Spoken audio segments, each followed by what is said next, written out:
Hi, I'm Rick Falkvinge, reading a selection of Thursday morning's Bitcoin stories.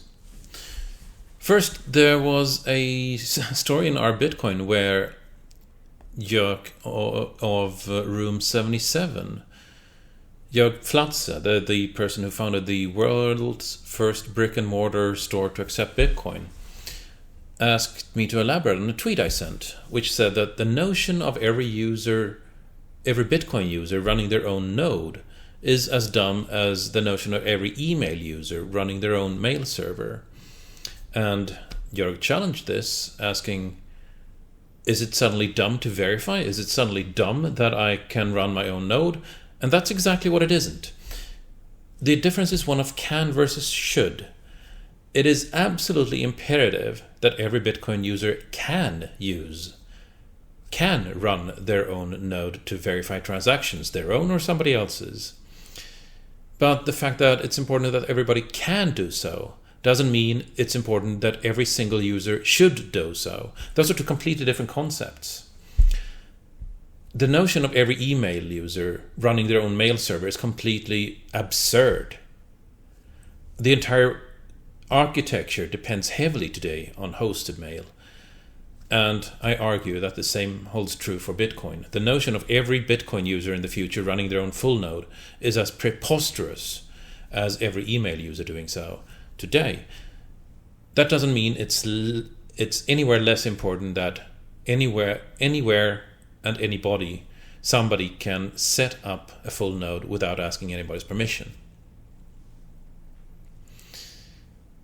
Second, on BTC, we see a story about Craig Wright on the BitCon conference in China right now.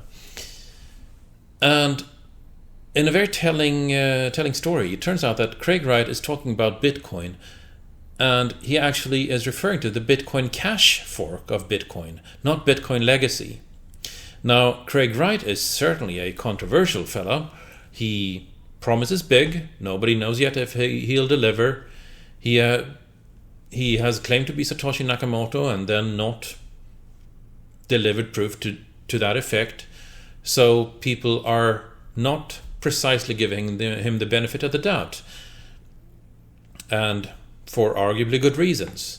But it's very telling that somebody who's, after all, an influential figure is using the word Bitcoin to mean Bitcoin Cash.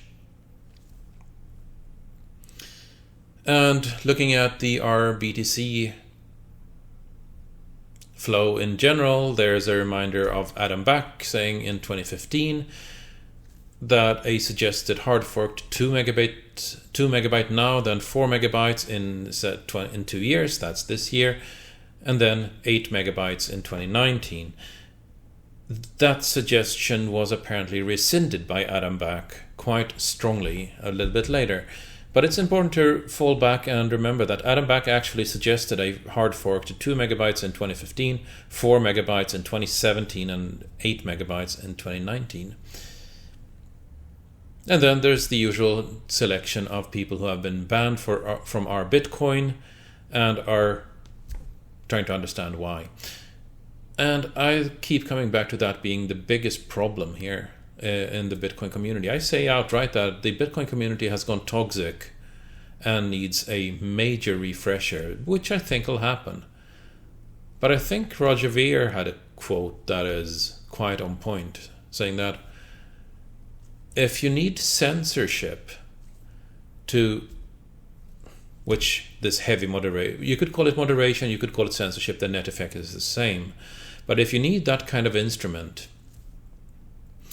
to sell your idea of censorship-resistant money or censorship-resistant anything, then there's a strong cognitive dissonance there somewhere that probably needs to be addressed. And that's my take on this Thursday morning. I'm Rick Falkvinge.